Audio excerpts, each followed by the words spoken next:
తెలంగాణ పాలన ఢిల్లీ నుంచి అంటే ఏం చేయమంటావు మరి ఆయనని? ఫామ్ హౌస్ కట్టుకోమంటావా? ఆయన కూడా ఫామ్ హౌస్ కట్టుకొని అలా నుంచి పరిపాలన చేయమంటావా?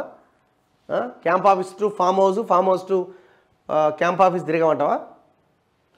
రైతు భరోసా ఇప్పుడు ఢిల్లీ నుంచి అయితేంది, ఏ నుంచి అయితేంది, ఆయన నిర్ణయం తీసుకోవడానికి వాళ్ళ హైకమాండ్ అడుగుంటాడేమో.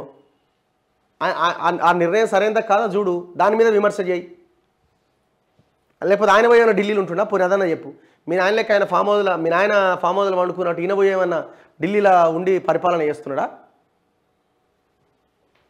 రైతు భరోసాపై దావోస్లో సీఎం అబద్ధాలు, ఆయన రైతులకు క్షమాపణ చెప్పాలి.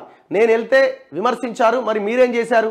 ఒకప్పుడు సలహాదారులు వద్దంటూ కేసు పెట్టిన రేవంత్ రెడ్డి ఇప్పుడు చేస్తున్నదేంటి? బీఆర్ఎస్ వర్కింగ్ ప్రెసిడెంట్ కేటీఆర్ విమర్శ. రేపటి నుంచి బీఆర్ఎస్ అసెంబ్లీ నియోజకవర్గ స్థాయి సమావేశాలు. మీరు ఎంతమంది సలహాదారులను పెట్టారు, ఆయన ఎంతమంది సలహాదారులను పెట్టారు? మీ అంతమందిని పెట్టి మీ కులపోలను పెడితే అప్పుడు మాట్లాడదాం. ఆయన మీలాగా పదుల సంఖ్యలో సలహాదారులను పెట్టి ఒక్కొక్కరికి 3 లక్షలు 4 లక్షలు జీతం ఇస్తున్నాడా?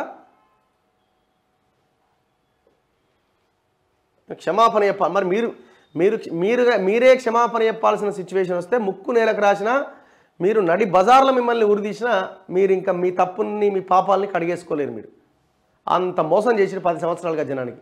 అసలు నీకు మాట్లాడే అర్హత లేదయా బాబు. ఇప్పుడు నువ్వు సలహాదారులు ఎందుకు పెట్టుకుంటున్నారని క్వశ్చన్ నువ్వు రేజ్ చేయలేవు.